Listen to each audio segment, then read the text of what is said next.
કપડવંજમાં આગામી 2027ની વિધાનસભા ચૂંટણીને લઈને કોંગ્રેસની રાજકીય કવાયત તેજ બની છે।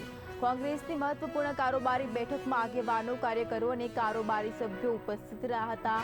બેઠકમાં કપડવંજ બેઠક કોંગ્રેસના પક્ષમાં લાવવા માટેની સંભવિત રણનીતિ અંગે મંથન કરાયું હતું।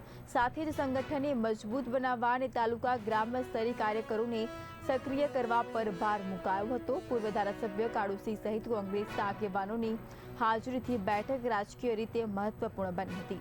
ચૂંટણીને હજુ સમય છે ત્યારે કોંગ્રેસના આ કવાયતથી કપડવંજમાં રાજકીય ગરમાવો વધવાના સંકેતો મળી રહ્યા છે।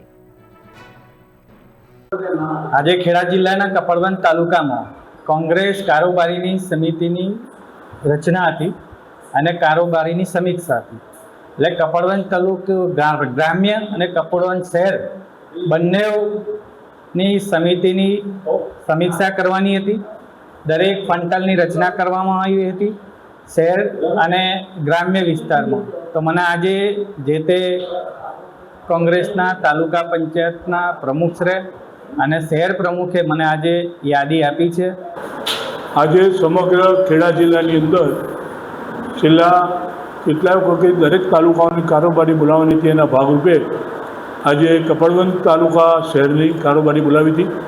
આ કારોબારીમાં અમારા માનનીય માજી ધારાસભ્ય, માજી અધ્યક્ષ ભાઈ કાળુસિંહભાઈ, અમારા માજી ધારાસભ્ય અને અત્યારે ખેડા જિલ્લામાંથી જેમને પ્રભારી મૂક્યા છે એવા ઇન્દ્રજીતભાઈ, ભાઈ સુરસિંહભાઈ, રંગીતસિંહભાઈ, નીતિનભાઈ, અમારા ચૂંટાયેલા બધા જ તાલુકા પંચાયતના સભ્યો, જિલ્લા પંચાયતના સદસ્યશ્રીઓ અને કારોબારીના સદસ્યોશ્રીઓ હાજર રહ્યા હતા।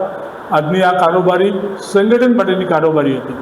આ કારોબારીમાં અમે અમારા જેટલા હોદ્દેદારો છે એ હોદ્દેદારોને અને ચૂંટાયેલા લોકોને દરેકને પોતાના બૂથમાં જવા માટે અને બૂથમાં જઈને દરેક બૂથમાંથી 10-10, 15-15 નામ લાવવા માટેની વિનંતી કરી છે।